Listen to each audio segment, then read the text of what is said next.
Bonjour à tous et bienvenue dans ce nouvel épisode de SaaS sans filtre. Aujourd'hui, je suis très content de recevoir mon ami Johan pour nous faire une petite masterclass sur un- une nouvelle possibilité de système d'acquisition sur les SaaS sur le sujet de Google Ads. Comment vas-tu? Ça va et toi? Merci pour l'invitation. Bah ça va, merci de prendre le temps avec plaisir. Du coup, je vais te laisser te présenter, mais globalement aujourd'hui spécialité Google Ads. Tu possèdes une agence à ce sujet. Est-ce que tu peux nous en dire un peu plus? Ouais, carrément. Donc, je suis le fondateur de l'agence DAC, qui est une agence spécialisée sur l'achat de trafic sur Google Ads et tout l'écosystème de Google. C'est une agence que j'ai montée en 2011. Ça commence à faire 15 ans. Attends. Euh, ouais, ça commence à dater. Et du coup, on est spécialisé Google avec deux pôles, un pôle d'expertise sur le e-commerce et un pôle d'expertise sur la génération de leads. Donc c'est plus ça qui va nous intéresser aujourd'hui, je pense. On est une douzaine et on est Google Partners 1er, donc ça veut dire qu'on fait partie du top 3% des plus grosses agences de France. Et à ce titre-là, on a dépensé à peu près 200 millions sur Google depuis la création. Et en ce moment, on doit être à 2-3 millions par mois, quoi, à peu près. On s'est envoyé à envoyer un peu. Ça Et c'est- commence à faire des petits budgets. ouais. Et du coup, tu arrives à rester quand même, parce que on parle quand même de montants qui sont assez énormes assez énormes à gérer. Est-ce que tu arrives à encore avoir la conscience des montants ou tu vois, financières, parce que ça doit être trop bizarre. Ouais, là, ça prend avec le temps, mais oui, faut apprendre à décorréler son cerveau des montants parce que oui, c'est vrai que là, sur un client, au mois de janvier, pour les soldes, c'est moi qui gère ce client-là, on a dépensé 450 000 € en un mois. Donc quand tu dis que tu dépenses l'équivalent d'une maison en un mois, c'est vrai que ça fait des budgets. Et alors après, c'est surtout qu'on le ramène à la journée, en fait. Quand tu dépenses 15-20, sur certaines journées, 30 000 € dans la journée. Tu fais: «Waouh, je Ça dépense commence à faire. ça commence à faire des gros budgets», donc tu dépenses 2 000 € par heure, en fait, finalement. Donc ouais, il faut pas se louper. Donc Ouais, moi, ça me j'imagine. fait moi, j'aime bien parce que il y a beaucoup d'adrénaline. Ouais. Mais ouais, il faut être câblé pour ça. Tous les cerveaux ne sont pas câblés pour ça. Par exemple, moi, je pourrais pas faire du SEO parce que c'est trop long, en fait. Les résultats mettent du temps à arriver. Et moi, j'aime bien. Moi, je suis un peu dans la case des énervés, donc j'aime bien quand ça bouge. Et donc, du Là, tu coup, dois être servi. c'est un truc qui me correspond bien, quoi. C'est un métier qui me correspond bien, ouais. Ouais. J'imagine que ça doit être une certaine pression d'envoyer autant d'argent comme ça sur ce genre de stratégie. Et justement, en parlant de stratégie, bon, moi, comme tu le sais, j'ai plus un sujet autour du SaaS. On a vu un petit peu l'idée de cet épisode pour évoquer un petit peu comment ces stratégies publicitaires et notamment là pour Google qui est la recherche plus intentionniste, je te laisserai détailler parce que tu es bien meilleur que moi là-dessus, mais pouvait être appliqué à ça. Si tu veux lancer le sujet avec une idée qui te vient, peut-être un peu expliquer le fonctionnement déjà. Ouais, je peux déjà expliquer la différence entre les Ouais. deux types de marketing. Effectivement, il y a le marketing intentionniste et le marketing d'interruption. La force de Google, c'est le seul levier. Il y a TikTok qui commence à en faire un peu, mais bon, Google a largement le leadership dessus, du marketing intentionniste. C'est-à-dire que vous allez pouvoir aller toucher des gens qui ont un besoin et qui l'expriment à un instant T. Et donc via des campagnes de search. C'est-à-dire que quand vous allez sur Google et que vous cherchez un mot-clé, vous allez pouvoir mettre des publicités sur des gens qui cherchent vraiment un produit ou un logiciel ou un SaaS ou un besoin, enfin qui ont quelque chose à régler maintenant. Donc ça, c'est comme le seul levier où on peut faire ça. Donc c'est ce qu'on appelle du marketing d'intention. D'ailleurs, moi je considère même pas que c'est de la publicité, hein, parce que ça en est, mais c'est pas de la vraie publicité comme on peut le voir et comme on le connaît depuis qu'on est gamin avec la télé, les journaux, le cinéma, la radio. Là, c'est vraiment la personne cherche quelque chose et on lui donne, en fait. Et donc c'est vraiment de la publicité ultra contextualisée. Et donc en ce sens-là, j'aime pas mettre ça dans la même catégorie des autres publicités qui, elles, sont de la publicité donc d'interruption. Donc quand vous êtes sur Meta, Instagram, Facebook, TikTok ou YouTube, vous allez consommer un contenu et on va venir vous interrompre dans votre consommation de contenu pour vous proposer quelque chose. Heu La télé, par exemple, c'est exactement la même chose. Quand vous êtes en train de conduire, que vous voyez des affichages publicitaires, c'est la même chose. Au cinéma, c'est pareil. À la radio, c'est pareil.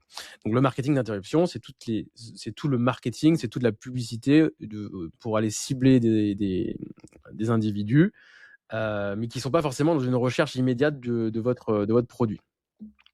Et donc Google, la force qu'ils ont, et c'est pour ça que c'est devenu une des plus grosses boîtes du monde, hein, c'est qu'ils ont réussi à mettre et à faire de la publicité sur des gens qui expriment un besoin maintenant. Tu dis Google, tu comprends tout l'écosystème, par exemple, y compris YouTube, parce que je sais qu'il y a pas mal de recherches aussi là-dessus, ou c'est vraiment Google, le moteur de recherche Google?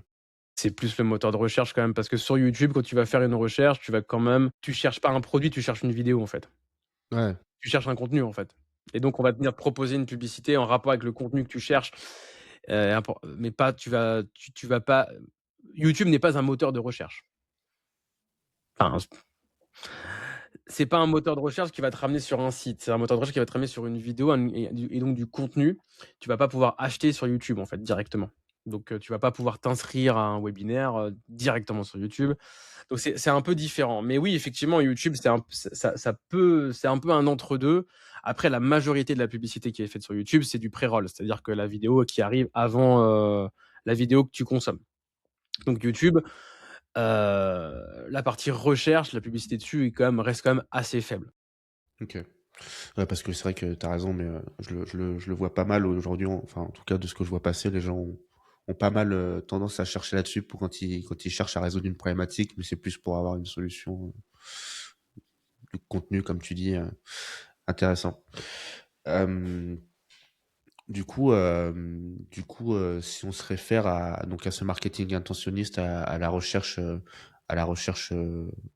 au positionnement sur des mots-clés sur Google, pour un SaaS, admettons, est-ce que tu as déjà eu des cas où tu l'as fait? À quel point ça peut être pertinent ou pas, tu vois? À quel moment aussi peut-être? Je sais pas si c'est à faire dès le début ou pas, tu vois?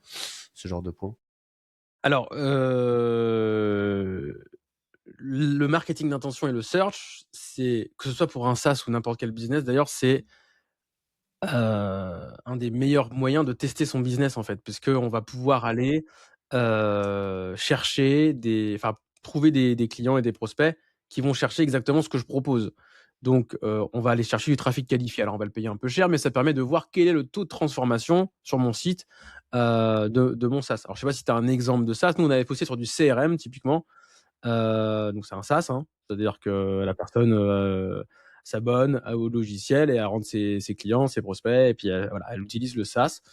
Bon, bah, du coup, tu achètes le logiciel de prospection commerciale, tous ces mots-clés-là, tu apparais dessus et du coup, bah, tu peux, savoir un petit peu le taux de transformation que tu as. Donc c'est vraiment l'idéal pour moi, pour commencer, pour accélérer et pour pérenniser à toutes les étapes du business, en fait. Est-ce qu'avant même dans ces stratégies, on peut dire de test finalement, parce qu'on est un peu là-dedans là aussi.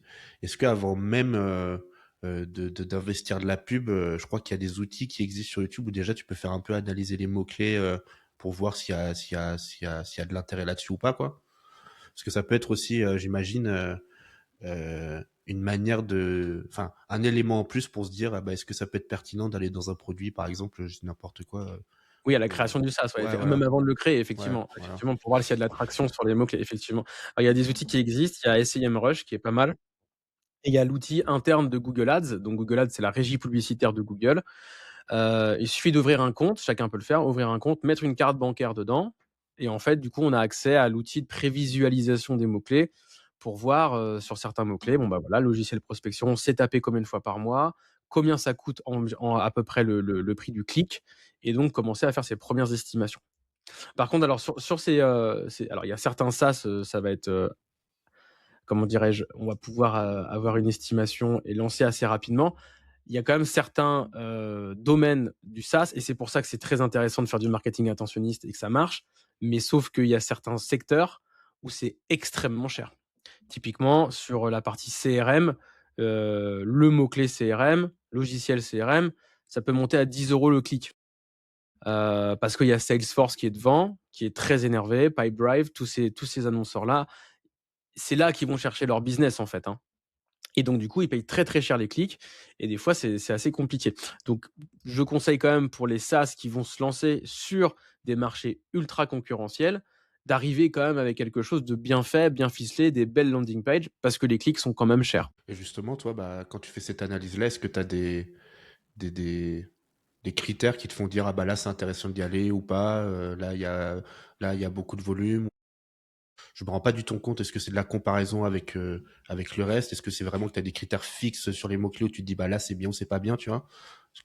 Alors le premier point, c'est de regarder le volume de recherche. Déjà, si le mot-clé que je vais taper enfin je vais acheter pardon, est tapé 100 fois par mois, bon, on va pas y aller parce que, ça sert à rien. Par contre, s'il est tapé 10 000 fois par mois, là, je sais qu'il y a de l'attraction, qu'il y a du monde et que je vais pouvoir faire du business. Ça, c'est la première étape. Donc là, j'ai validé que le fait que, potentiellement, ce mot-clé est OK. Ensuite, je vais aller taper le mot-clé dans Google et je vais aller voir qui se positionne dessus. Heu, je vais te dire une connerie, demain, je monte un SaaS de convertisseur de PDF, par exemple, et je le mets à 30 € par mois. Bon, bah, je vais aller taper les mots-clés, je vais voir que tu as, énormément de gens qui sont gratuits, donc ça va être compliqué.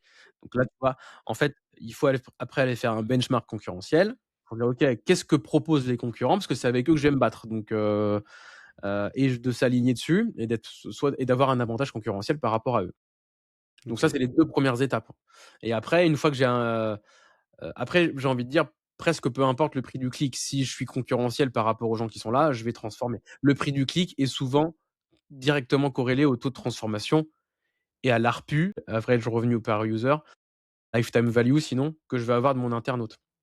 Donc typiquement, un Salesforce, s'il paye 10, 15, 20 € le clic, c'est parce que derrière, ils signent des gros montants au mois et que les gens, ils restent 2, 3 ans et qu'ils retirent peut-être d'un contrat 10, 15, 20 000 €.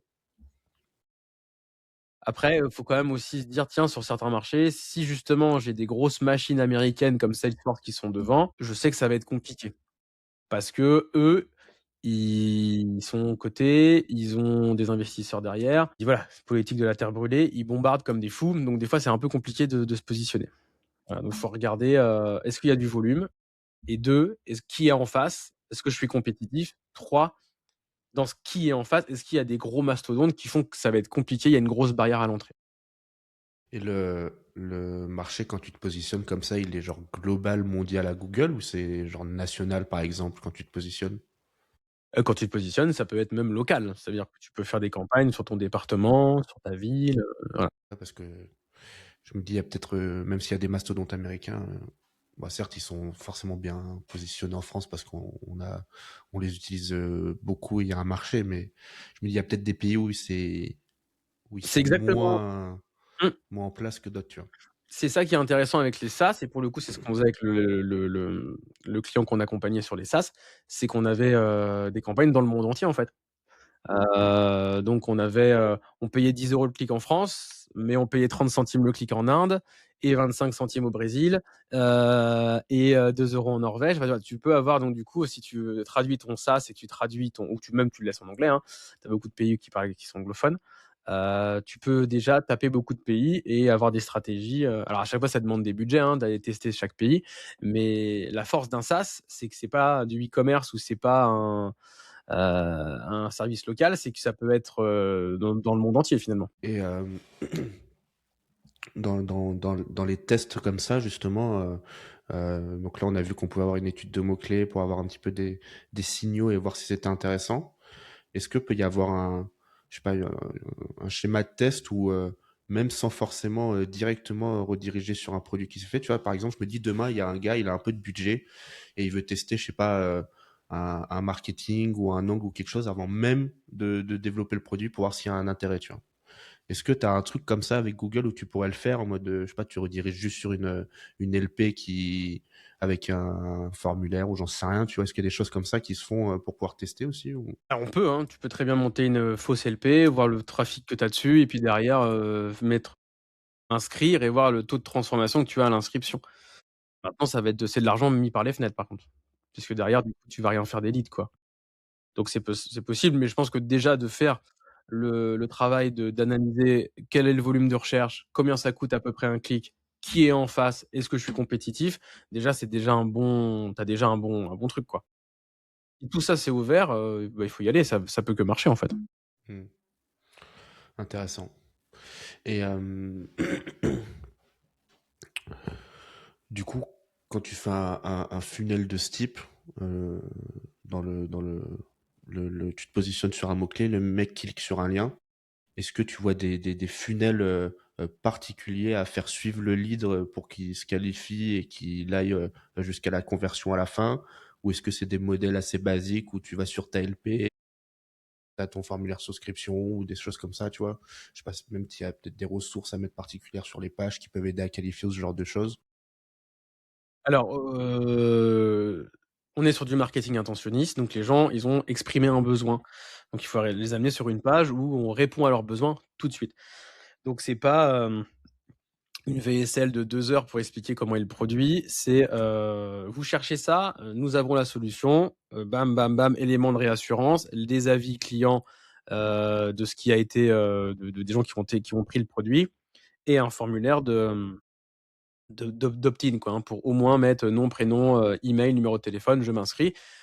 Là, on récupère déjà le lead, on récupère le mail, ce qui permet peut-être après d'aller faire du CRM et d'aller renvoyer des mailings pour les gens qui vont pas forcément aller plus loin. Après, il y a une deuxième étape de formulaire à remplir un peu plus longue et là, vraiment, on rentre dans l'outil, quoi.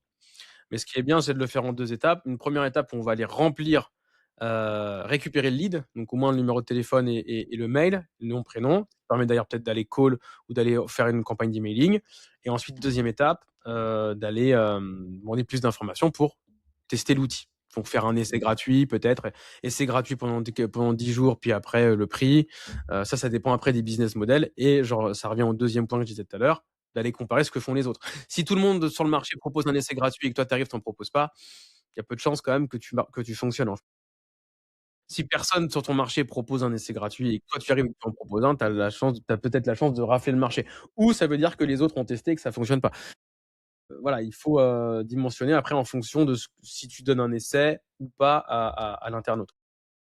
Mais en tout cas, moi, ce que je conseille tout le temps, c'est d'avoir le truc en 2 étapes sur le formulaire. Parce que c'est vrai que quand on arrive directement sur un formulaire immense, il est possible de dire: «Oh la flemme, je Il y a un peu de remplirai». friction, hein. Voilà et donc au moins remplir le début et renvoyer un mail: «Vous avez pas fini votre formulaire, est-ce que vous voulez bénéficier de l'essai gratuit?» Ça permet de le faire en 2 étapes et la personne peut peut-être revenir et le faire plus tard. Est-ce qu'il y a enfin, après, je sais pas trop. Est-ce qu'il y a des sujets de retargeting sur Google Ads aussi ou... Oui. Ouais, ouais, on peut aussi faire du retargeting sur Google Ads.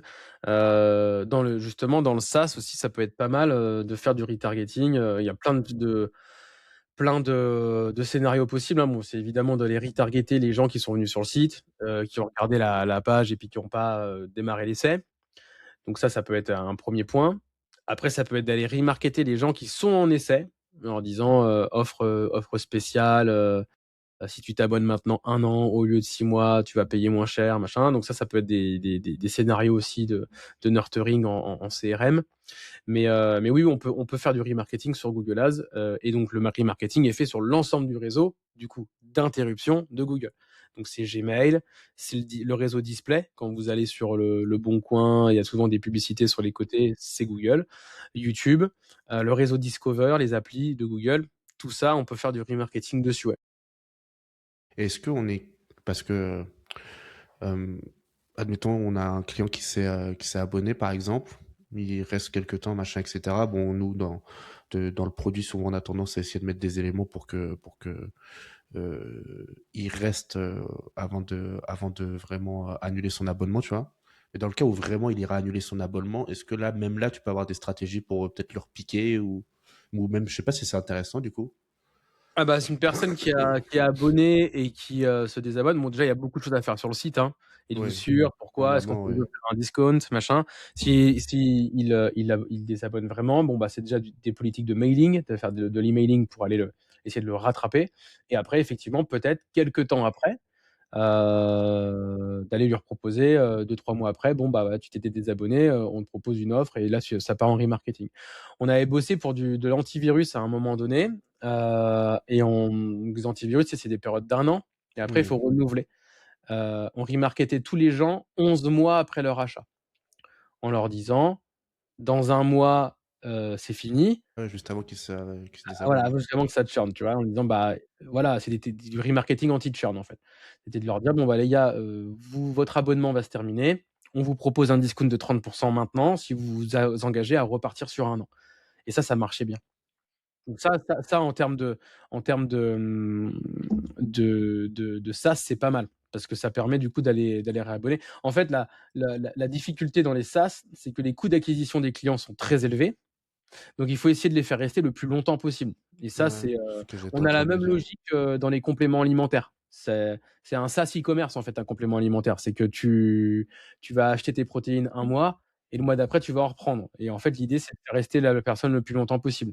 Donc c'est exactement la même logique. Le SaaS, c'est la même logique que du e-commerce à l'abonnement, tu vois? Quand tu prends ça, ça, il t'abonne. Tu es abonné, en fait, et tu prends tous les mois, tu reçois ton paquet de café. Et bah, du coup, c'est exactement la même logique. C'est mettre en place tout un tas d'arguments et de dispositifs marketing pour faire en sorte que les internautes qui sont abonnés restent le plus longtemps possible. Plus ils restent longtemps, plus ta lifetime value est élevée et plus, du coup, tu peux aller chercher de l'acquisition beaucoup plus cher. C'est-à-dire que tu peux dire à Google: «Bon, bah, au lieu de payer mon lead 10 €, bah, je vais le payer 30 parce que je sais que le mec que je paye 30 €, il va rester abonné 1 an et 1 an, ça me rapporte 350 €. Donc j'ai un ROI de 10». C'est la rentabilité, tu arrives à vraiment la trouver à plus long terme, quoi. Exactement, et Parce c'est que je souvent ce vais qu'on retrouve sur les SaaS, hein. C'est-à-dire que mmh, les gens qui achètent sur Google Ads des clients, ils les achètent à perte pour les rentabiliser dans le temps, avec les stratégies de rétention. Et ça, c'est sur tous les trucs à abonnement, c'est ça. Et depuis un bout de temps, hein. ouais. Parce que quand j'ai commencé, j'avais commencé, sur des sites à abonnement et on était déjà dans ces logiques-là de se dire: l'abonnement, c'était 90 € par mois. Ils étaient prêts à payer le client 90 €. Donc, ça veut dire que, ou 110 sur certaines périodes, donc ils perdaient 20 € par client. Mais vu que le client restait abonné, 2-3 mois ou 4 mois, bah, ils faisaient leur marge ensuite, en fait. Et c'est la même logique sur les SaaS. Ouais, il faisait le pari que le client reste plus longtemps, quoi. C'est ça. Mais après, tu as les stats, tu as les datas. Ouais, ce que j'allais dire, est-ce que tu as les métriques qui te montrent que Sur un SaaS, en fait, c'est le plus important sur un SaaS, et tout ce qui va être à abonnement, hein, de manière générale, c'est d'être très, très bon sur la data et les mathématiques et les stats. Au mois de janvier, j'ai eu 100 clients. Bon, au mois de janvier 2025, j'ai eu 100 clients. Janvier 2026, il m'en reste combien? Sur les 100 clients que j'ai chopés, combien sont encore là? Combien m'a rapporté un client? Et l'idée, c'est de calculer en temps réel, hein, en quelque sorte, quelle est la valeur d'un client dans le mmh, temps. Et après, bon, il y a des logiques de trésorerie qui vont se mettre en place aussi parce que si tu acquiers 100 clients aujourd'hui à perte, bah, il va te ouais, c'est falloir ça. peut-être 1 an pour récupérer ta trésor. En fait, le business de SaaS ou de tout ce qui est abonnement, c'est des logiques d'escalier, en fait. C'est-à-dire que tu montes, tac, tu vas prendre un peu de trésor, tac, tu peux remonter un peu ton acquisition, mais tu arrives pas directement à dire: «Allez hop, je mets 100 000 € sur la table», parce que tu vas les perdre, en fait, tes 100 000 €. Tu vas pas les récupérer tout de suite. Alors que sur du e-commerce, quand tu mets 100 000 €, tu récupères 400 000, tu as un ROI de 4. Donc ça peut tourner en permanence. Le SaaS, c'est pas pareil. Tu construis une base, un peu comme, si tu investissais tous les mois dans des actions à dividendes ou dans de la crypto. Tous les mois, tu mets un peu et tu récupères les fruits après. Bah, là, c'est exactement le même délire. Est-ce que l'idée, c'est un peu de se dire, bah, quand je lance mon projet, en gros, j'investis pour avoir de la data et pouvoir me rendre compte de soit je peux continuer et pousser, du coup c'est cool, soit bah au final effectivement c'est trop touchy et j'arrête quoi. En gros c'est un En peu fait, ça ce qu'il faut l'idée. faire, c'est quand tu vas lancer avec un budget et l'idée, c'est d'aller très vite essayer de connaître la valeur de ton client. Quelle est la valeur du client? Donc, et tu vas le savoir assez vite, parce qu'au bout de 3 mois, tu vas te dire: «OK, bon, bah, les clients que j'ai chopés il y a 3 mois, ils sont encore là, donc au minimum, ils valent prix de l'abonnement fois 3». Ça, c'est sûr. Au bout de 4 mois, tu regardes, OK, ils sont encore tous là, prix de l'abonnement fois 4, et donc tu itères comme ça en permanence pour connaître la valeur de ton client. Une fois que tu connais la valeur de ton client, bah, du coup, tu peux connaître, la valeur que tu es prête à avoir pour un lead. Donc, je vais te donner un exemple, hein. Mes clients valent 400 €. Il me faut 4 leads pour avoir un client. Donc un lead vaut 100 €. Je suis prêt à payer mon lead 100 Hmm. euros. Ou si je veux un ROI de 2, je suis prêt à payer mon lead 50 euros. Si je paye mon lead 50 euros, Ça fait que derrière, je gagne 50 € par lead puisqu'ils deviennent clients, sur, 25 des leads. En gros, c'est des logiques mathématiques à mettre en place. Je connais ma lifetime value, je connais donc la valeur de mon client. Combien de leads il me faut pour avoir un client? Il m'en faut tant, donc je suis prêt à payer tant le lead pour avoir tel ROI. Est-ce qu'avant d'arriver à cette data, tu sais estimer un petit peu le budget qu'il faut mettre sur la table pour pouvoir lancer ce type de campagne Ouais, bah, du coup, ça, c'est l'exercice qui est fait au début là. C'est-à-dire que si tu connais ton volume de requêtes de ton marché, imaginons que par exemple, il y ait 10 000 requêtes par mois sur ton marché, tu veux te lancer un petit peu calme, donc tu vas te mettre pas forcément tout en haut, tu vas te mettre peut-être au milieu de page. Tu vas peut-être avoir un taux de clic de 5%. Donc 10 000, 5%, ça fait 500 clics. 500 clics, si le clic est à 2 euros, ça fait 1000 balles. En gros, c'est comme ça que tu vas avoir une fourchette à peu près de test de ton marché, quoi. Ok, intéressant. Sachant que Intéressant. plus tu es haut dans la page, plus tu Plus c'est payes cher. cher ton clic, quoi. Hmm. Ouais, j'imagine. J'imagine. Et est-ce que ces stratégies Google Ads, tu vois, à quel point elle est indépendante peut-être de ou pas d'autres stratégies que tu pourrais mettre en place, tu vois. Je sais que sur les SaaS, bah, souvent au début peut y avoir beaucoup de sujets, en tout cas moi dans les gens que j'accompagne, à aussi passer par une audience. J'imagine que ça peut amener de la data, peut-être même par d'autres formes de publicité. Est-ce que c'est un écosystème qui se construit et qui fait qu'il y a un intérêt, ou est-ce que ça marche aussi bien, voire mieux peut-être tout seul, tu vois, je sais pas.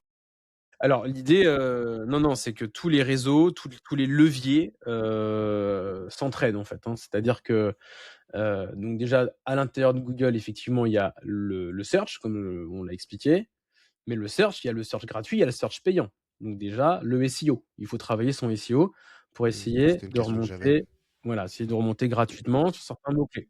Il y a des études qui ont été menées. Quand j'ai un lien SEA en publicité, j'ai un lien SEO en dessous, 1 + 1 = 3. C'est-à-dire qu'il y a une sorte de: «Ah OK, il est Ouais, présent 2 fois, les c'est gens se disent insolite, c'est quali, quoi. c'est quali, je clique, un peu plus, quoi». Donc le fait d'avoir un lien SEO augmente le taux de clic du SEA, en fait. Et si j'augmente mon taux de clic, ça fait baisser mon coût au clic. Parce que plus le taux de clic est bon, plus Google se dit: «OK, cet annonceur est qualifié, il a un bon taux de clic». Le taux de clic, c'est, j'ai 100 impressions, je cliquais 10 fois, j'ai 10 de taux de clic. Bon, bah, si les gens cliquent beaucoup chez moi, c'est que je suis pertinent, donc Google nous récompense et nous fait payer moins cher le clic. Donc là, SEO, SEA, déjà ça s'aide, les 2 s'entraident. Ensuite, effectivement, tout à l'heure on parlait de remarketing. Si je commence à faire beaucoup de trafic sur LinkedIn, en B2B par exemple, sur des articles et que ça amène sur le site et que je remarket ces gens-là sur Google, pareil, ça fait un cercle vertueux où tout ce petit monde-là s'entraide. Pareil sur le SMA, si je fais de la publicité sur Meta, sur Instagram et sur Facebook, voire même sur TikTok, bah, tout ça, ça arrive sur le site, Google, remarket. Pareil, si j'achète du très bon trafic en search, bah, je peux très bien remarketer les gens sur Meta, TikTok de ce trafic search en fait. Donc tout ça, c'est un écosystème qui est vertueux et qui s'entraîne. Maintenant, à chaque fois que que j'ouvre une niche, enfin que j'ouvre un levier, pardon, bah, c'est des coûts supplémentaires. Donc il faut essayer de heu, le nombre de niches et le nombre de leviers. Qu'est-ce que je dis avec les niches? Le nombre de leviers qui vont être intéressants, mais ça va pas non plus sacrifier trop les budgets. Donc moi, mon conseil, c'est faire du SEO parce que c'est gratuit. Enfin, c'est gratuit, ça prend du temps en fait, c'est juste du temps. Être présent sur les réseaux sociaux, pareil en naturel, c'est du temps. En fait, il y a 2 leviers, hein, c'est le temps et l'argent. Soit je passe du temps, soit je mets de l'argent. Donc le temps achète l'argent, l'argent achète le temps. Ça va pas tomber du Heu, ciel, quoi. exactement. Donc soit je passe du temps et donc je fais du SEO, je fais du contenu, je fais des posts sur LinkedIn réguliers, très souvent et comme ça je crée une communauté que je peux renvoyer sur le site. Gratuit, mais chronophage. Soit après, j'ai la publicité. Donc la publicité, Google Ads. Alors je conseillerais moi de commencer sur Google Ads. Après ça dépend des SaaS, hein, mais généralement, sur du SaaS un peu classique, alors je peu il y a des SaaS un peu rigolos où tu peux faire des montages vidéo, des montages photos. Ça peut marcher en SMA, mais les SaaS, on va dire un peu B2B, il faut aller sur Google Ads en fait parce que les gens, les mecs, ils vont chercher, heu, tu vois, un SaaS CRM, y a quand même peu de chances que tu le sur Meta, que tu vois? Alors qu'un SaaS, IA rigolo, on te transforme en singe, bon, là, c'est marrant, mais tu vas pas aller chercher ça sur Google, en fait. Ouais. Mmh. Tu vois l'idée?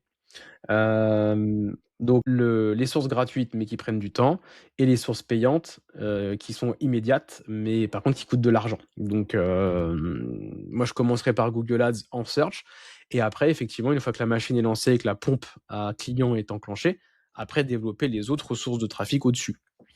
C'est la matrice, alors j'ai oublié le nom de la matrice, mais il y a une matrice qui est une espèce de pyramide où on dit considération, awareness et performance. En gros, j'ai plus les noms Mmh. exacts, j'ai oublié, mais en bas c'est le search et les gens ils sont product aware, ils savent ce qu'ils veulent, ils cherchent le produit, le search. Ensuite ils sont pas encore conscients du produit, donc là c'est Meta. Meta, YouTube Ads, je vais leur présenter le produit. Et après ça va générer du trafic derrière sur le search, tu vois.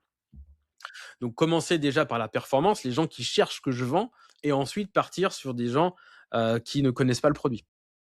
Et sur Google, on peut le faire ça aussi, hein, parce que je parle beaucoup là de marketing intentionniste, mais il y a de l'interruption sur Google aussi.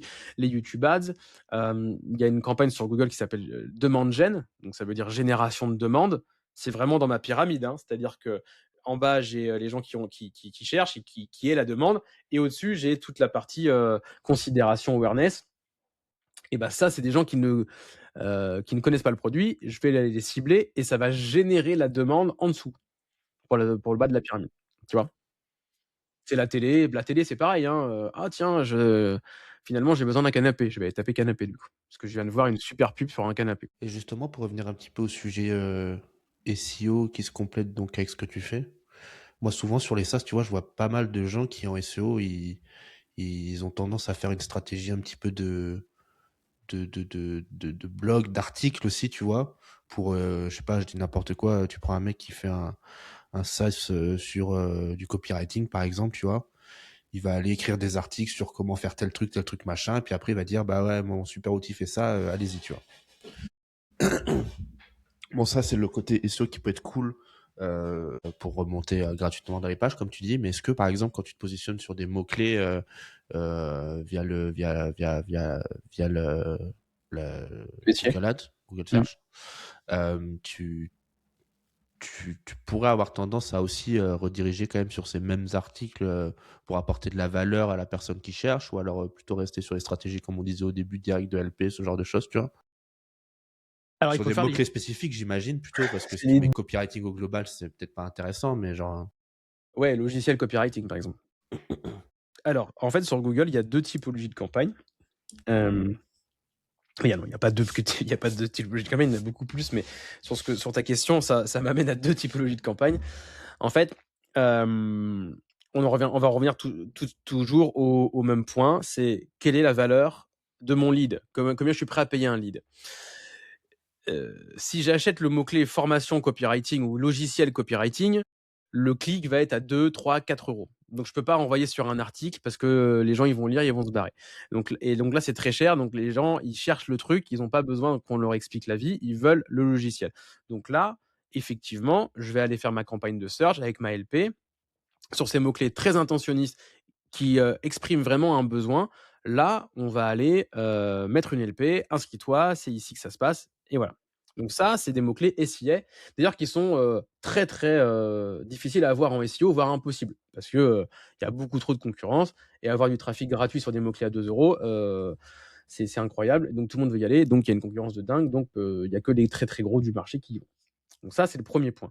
Ensuite, il y a effectivement, vu qu'on ne peut pas aller sur ces énormes mots-clés en SEO, effectivement, la stratégie SEO qu'on voit souvent, c'est de faire des articles de blog, de faire du contenu pour aller se mettre sur des mots-clés plutôt informatifs, plutôt, je réponds à une question.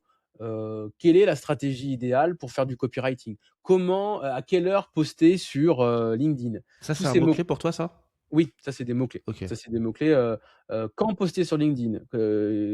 Combien de caractères sur Twitter? Je dis n'importe quoi, hein, mais voilà, des mots-clés, on va dire information avec de questionnement. Ces mots-clés-là sont beaucoup moins transactionnels, donc coûtent beaucoup moins cher au clic. Donc c'est pour ça qu'on voit beaucoup de gens se positionner dessus en SEO. On peut aussi y aller en SIA. Nous, c'est une stratégie qu'on a mise en place. Alors ça va être un peu technique, hein. C'est ce qu'on appelle des campagnes DSA, Dynamic Search Ads. C'est-à-dire qu'on va aller prendre tous les articles d'un blog ou d'un site et on va dire à Google, envoie-moi du trafic sur tous ces articles. Je veux avoir un coût du lead à 50 balles, comme sur l'autre campagne, hein, la campagne de search classique, mais tu n'as pas droit d'aller au-dessus de 15 centimes le clic. Ça veut dire quoi? Ça veut dire, je veux aller sur des mots-clés non transactionnels et informatifs qui coûtent pas cher uniquement, et tu vas sur ces articles. Donc, mots-clés très transactionnels, landing page orientée transaction et je m'inscris. Mots-clés informatifs, comment je fais ci, comment je fais ça. Et bien là, tu vas sur les articles de blog. Donc, qu'est-ce qu'on remarque? C'est que les premiers transactionnels, les clics, on les paye 2-3 euros. On a un taux de transformation peut-être à 10%. Les autres, on a un CPC, un coût par clic à 10 centimes, mais on a un taux de transformation à 0,1. Parce qu'en fait, C'est les beaucoup gens plus viennent long. chercher de l'information. Donc, très peu de trafic très qualifié, beaucoup de trafic pas cher, un peu pourri. Mais c'est pas grave. En fait, ce que tu veux au final, c'est d'avoir un coût au lead à 50 euros. Et ça fonctionne. Et ça, on le fait sur le e-commerce, on le fait partout.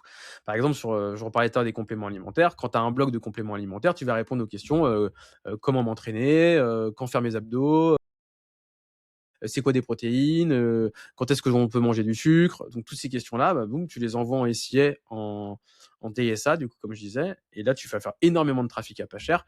Et sur ce trafic, il y a évidemment des gens que tu vas aller, qui vont aller finalement acheter, quoi. Parce que dans ton article, tu vas aller présenter tes produits aussi. Ouais, Et mais après, on reparle des stratégies de remarketing. ouais, c'est ce Donc que tous les j'allais gens dire. qui sont Parce que venus sur si le le blog en SEO, en SEA, tu les remarketes et tu les renvoies sur ta page de Ouais, c'est transfert. ça. Ouais, parce Et que petit à petit. si le ratio de conversion est mauvais, c'est qu'il y a un moment donné où tu le retargetes pour qu'il se souvienne de toi, quoi, en gros. Exactement. Ok. Donc ça, c'est Ouais. intéressant, c'est des stratégies. Alors pareil, pour aller encore plus loin dans la stratégie, c'est que tu discutes avec le consultant SEO et tu lui dis: «Bon, je vais venir envoyer du trafic sur tes articles de blog. Par contre, j'ai pas envie de venir t'embêter si tu es premier sur certains mots-clés. Donne-moi la liste des mots-clés de tes articles de blog où tu es premier et Pas moi te je vais faire dire à Google, auto-concurrence, quoi. voilà, je vais dire à Google: «Ne va pas sur ces mots-là. Va sur tous les mots que tu veux, sauf ceux-là».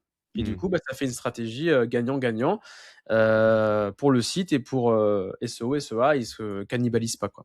Hmm. Voilà.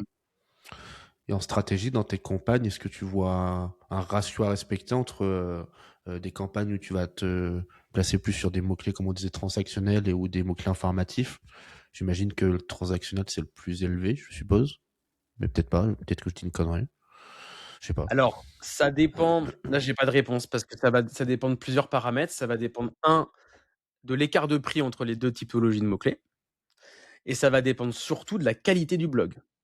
C'est-à-dire que si le gars, il a un blog ultra nourri avec des centaines d'articles, chaque article, il y a des pop-up pour reprendre les mails, on peut très vite aller vers le produit, que c'est très exhaustif sur tout un tas de thématiques, ces campagnes-là peuvent être plus fortes que les campagnes sur les gros mots clients. Donc, sur nos clients, j'ai 12 exemples différents, quoi. J'ai un compte où c'est Ouais. la plus grosse campagne en termes de trafic. J'en ai un, on l'a coupé parce que son blog, il est pourri. C'est pas bien optimisé et donc ça fonctionne pas, en fait. Donc, Hmm. là-dessus, ça dépend vraiment, de plein de paramètres. Mais en tout cas, si on a un blog qui est bien construit avec, un blog, une série d'articles qui sont très informatifs, mais qu'on voit très bien qu'à l'intérieur de ces articles, il y a des ponts un peu partout pour aller convertir, soit pour récupérer un mail, soit pour aller convertir sur le produit, il faut tester, hein. Hmm. Donc c'est ce Ouais, qu'on c'est appelle une intéressant. campagne DSA avec une stratégie de portefeuille. Stratégie de portefeuille qui permet d'utiliser l'outil de CPA pour dire à Google, je veux avoir un coût d'acquisition, donc coût par acquisition à 50 euros, mais tu n'as pas droit d'aller au-dessus de tel coût par clic. C'est une stratégie de portefeuille où on va venir combiner du CPA et du CPC. Voilà. Pour les gens qui voudraient s'y mettre, c'est DSA avec stratégie de portefeuille.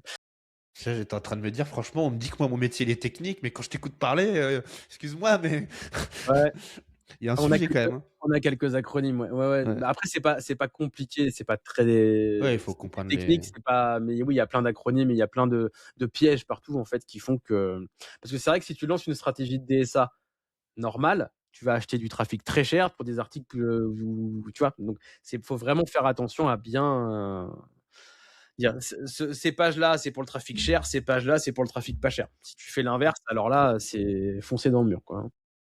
et tu vois, là, ce truc-là où tu me dis aussi que tu analyses le fait que, bah, là, ce qui pose problème dans ce type de campagne, par exemple, dans ton cas, c'était que le blog était pourri. Ça me fait penser aussi que c'est des parce que là, tu vois, dans les funnels de quand tu te places sur un mot-clé transactionnel, tu vas en parler de manière assez basique, de le trafic arrive et que tu le convertis, en gros. Mais je sais que tu as quand même un truc où, toi, entre les 2, tu vas analyser aussi, à chaque étape, du funnel, qu'est-ce qui peut être bloquant ou pas pour pouvoir, améliorer les choses. Parce que des fois, c'est pas que question que le lead est mauvais ou pas, c'est que des fois, il y a fondamentalement des choses qui fonctionnent pas dans le tunnel. Et je sais que tu as un sujet aussi où tu regardes pas mal ça pour optimiser un petit peu, je crois. Ouais, parce qu'en fait, du coup, souvent on va avoir plusieurs étapes entre, le clic sur l'annonce et la vente. Il va y avoir: je mets mon lead, peut-être qu'après je m'inscris à un essai et peut-être qu'après j'achète. Donc il y a finalement 4 étapes. Il y a le clic, lead, essai, vente. Nous, ce qu'on fait, c'est qu'on pilote, donc ce qui est normalement fait, c'est qu'on pilote au lead. Je vais essayer d'aller chercher plein de leads pas chers.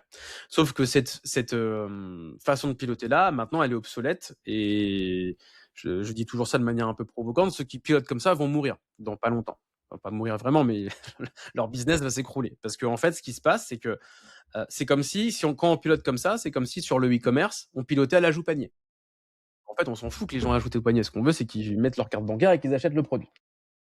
Donc l'idée, en fait, c'est de se dire: «OK, j'ai des leads qui se transforment en essais, et qui se transforment ensuite en ventes». Donc c'est d'aller calculer: «OK, j'ai eu 10 ventes, combien j'ai eu d'essais pour avoir mes 10 ventes?» J'en ai eu 100, donc pour avoir une vente, il me faut 10 essais. Combien j'ai eu de leads pour avoir un essai? J'en ai eu 100, donc j'ai 1 entre, un essai et un lead. Donc on peut calculer un taux de transformation, du clic vers le lead, du lead vers l'essai et de l'essai vers la vente. Si j'ai cette taux de transformation-là et la valeur de la vente, du coup, je peux calculer la valeur de chacune des étapes. Donc par exemple, j'ai une vente à 1 000 €, j'ai eu 10 essais, donc un essai vaut 100 €, j'ai eu 10 leads pour avoir un essai vaut 10 €. Donc on va pouvoir dire à Google: «Bon, bah, maintenant tu vas pas juste mesurer les leads, on va mesurer l'essai, le lead, l'essai et la vente». Et on va lui dire: «Si l'internaute fait une vente, eh bien, ça me rapporte 1 110 €, puisqu'il a fait une vente, un lead et un essai. Si la personne a juste fait un lead, cette personne vaut 10 €. Elle a juste fait un lead. Si cette personne a fait un essai, elle vaut 110 € parce qu'elle a fait un lead plus un essai. Et donc comme ça, Google, on lui dit: «Bon, bah, maintenant, on veut plus un lead à 50 €, on veut un retour sur investissement à X». Et comment il calcule le retour sur investissement? Il va mesurer l'ensemble du chiffre d'affaires. Donc le chiffre d'affaires est complètement fictif puisque j'ai donné des valeurs fictives au lead et à l'essai. C'est juste la vente qui est vraie. Mais du coup, lui, il sait, il se dit: «OK, tous les gens qui font un lead rapportent 10 balles, tous les gens qui font une vente rapportent 1 110 balles». Donc qu'est-ce qu'il va faire lui? Mécaniquement, il va aller chercher toutes les audiences et tout le trafic, qui ont tendance à faire des ventes et les leads qui font que des leads, il va les laisser, il va plus les prendre. Donc qu'est-ce qui se passe du coup dans le compte? C'est que on voit une augmentation du coût du lead, puisqu'on va chercher que des leads ultra qualifiés, on va chercher un peu moins de leads. Par contre, on voit une explosion des taux de transformation entre les étapes. Donc ça, c'est la manière de piloter que nous, on utilise sur la lead gen et sur les SaaS. Et donc en fait, l'idée, c'est juste de prendre ce qu'on fait en e-commerce et de l'appliquer à la génération de leads. Donc ça, c'est le premier point. C'est déjà, en faisant ça, on va aller améliorer les taux de passage entre les étapes. Et après, nous, quand on voit qu'il y a des taux de passage qui, même en faisant ça, qu'il y a des taux de passage qui sont pas bons entre les étapes, là, il faut analyser le tunnel. Il y a des zones de friction peut-être sur les pages. Peut-être que c'est pas clair entre le lead et l'essai. Il y a un truc qui est pas clair et du coup, la personne ne veut pas passer. Il faut mettre sa carte bancaire trop tôt, c'est une zone de friction, alors que les concurrents ne le demandent pas. Voilà. Après, on fait des benchmarks concurrentiels pour aller effectivement dire, bah voilà, nous, on a mis tout en place pour maximiser finalement les ventes, mais derrière, il y a des zones de friction sur ton site ou au niveau commercial qui font que il faut les corriger pour améliorer tout ça. Si tu améliores ça, on va pouvoir encore aller chercher du volume complémentaire sur Google. Voilà. Mais oui, c'est une bonne. Très complet en tout cas. Tu Et vois, c'est un ça truc me... qui marche bien. Ouais. On l'a mis sur, on le met sur tous nos clients qui font de la génération de leads et c'est un truc qui fonctionne bien puisque on est en 2026. Avant, on pilotait Google en disant tiens, je veux aller là, je veux tel mot-clé, je veux me mettre sur telle position. Là, maintenant, c'est fini. C'est que des IA et des algorithmes. Et de l'algorithme, pour se nourrir et pour performer, elle a besoin de data. Donc, il faut que je lui donne de la data. Pour lui donner de la data, il faut que je mesure. Et donc, je mesure chacune des étapes, je donne des valeurs et l'algorithme comprend qu'il dit lui, il veut pas du lead. Lui, il veut les gens qui sont là. Les gens qui sont là, ils font ça. Donc, je vais cibler que les gens qui font ça. Voilà. Et puis c'est logique, hein. Enfin, C'est de la logique, hein, c'est de la logique pure. ouais, et puis enfin, de l'extérieur, tu vois, ça semble quand même plus logique de se baser sur une vente qui est vraiment faite et qui est censée t'amener de la rentabilité qu'un lead où dans le fond, bah, comme tu dis, si c'est un ajout panier commerce, c'est que dalle, quoi. Exactement. Et justement, tu vois, ça me fait penser parce que là, tu vois, on parle, on dit qu'il y a besoin de beaucoup de data pour nourrir les algorithmes, etc. Donc, ça a l'air de prendre quand même un certain temps, tu vois. Au début, on parlait de budget à peu près à mettre pour pouvoir lancer ce type de campagne. Est-ce que tu sais dire en termes de temps globalement si c'est 2 jours, un mois, 2 mois avant de pouvoir avoir des premiers résultats, ou en tout cas des premières conclusions, tu vois?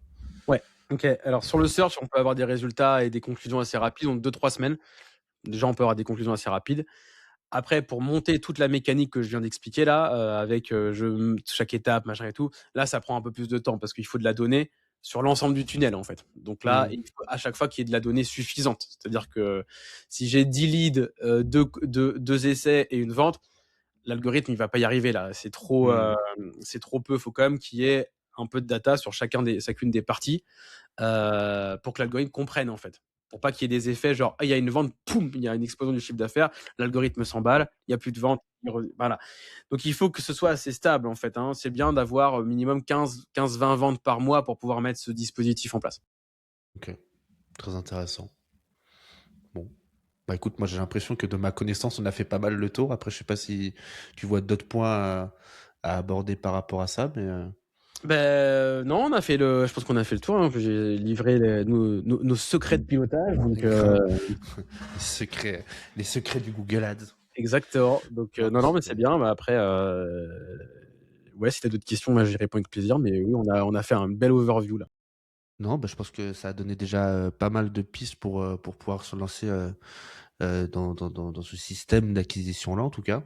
Je pense que c'était assez pertinent. Et puis, de toute manière, te connaissant avec l'expertise que tu as avec DAC, j'avais pas trop de doutes sur la question que ça allait être complet comme ça. Donc, trop bien. Merci Alors, je beaucoup en tout rajoute cas juste pour un ça. petit truc. Ouais.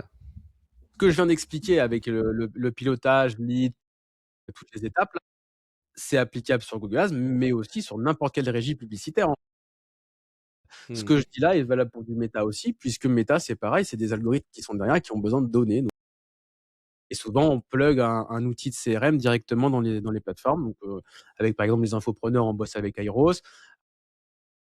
Il y a HubSpot qui marche bien aussi, mais et certains CRM même directement des outils maison, des SaaS, ça fonctionne très bien. Et en fait, l'idée c'est de que la régie publicitaire discute directement avec le CRM. Hmm.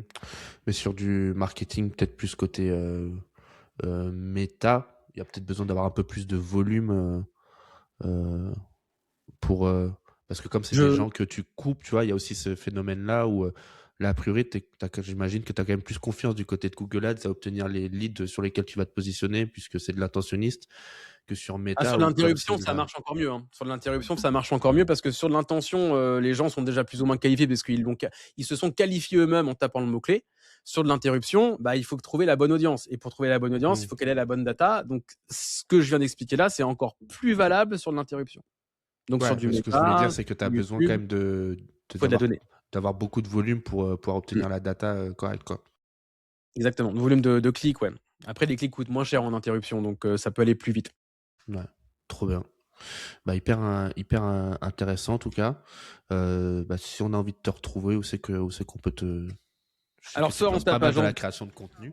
Ouais, alors on a une chaîne YouTube où on décortique l'ensemble des nouveautés de Google qui sortent et il y en a quand même un bon paquet. Donc on a fait une vidéo par mois sur les actualités Google Ads.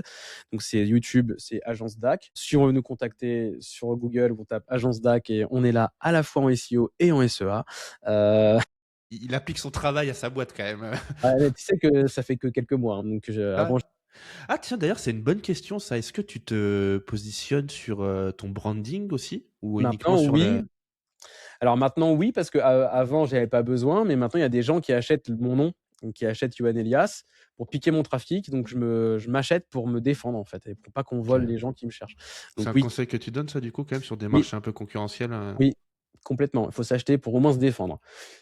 C'est quand même Ok. dommage Ouais, qu'un c'est sûr. concurrent vienne piquer mes ventes. Ouais, c'est Donc du sûr. coup, ouais, j'achète Yoann Elias, j'achète Agence DAC pour justement me défendre et garder ma position. Ok, trop bien. Donc voilà, et puis on peut me retrouver sur Instagram sur Yoann Google Ads et sur LinkedIn sur Yoann Elias. Trop bien. Bah, de toute façon, je mettrai les liens dans la description si ça intéresse. Mais trop cool en tout cas. Merci d'avoir pris ce temps et d'avoir partagé autant de valeur. Avec grand plaisir. Je pense que c'est un des épisodes où j'en aurais eu le plus, donc trop cool. Avec grand plaisir. Trop bien. Bah, merci beaucoup, Hugo. Merci à toi, à la prochaine.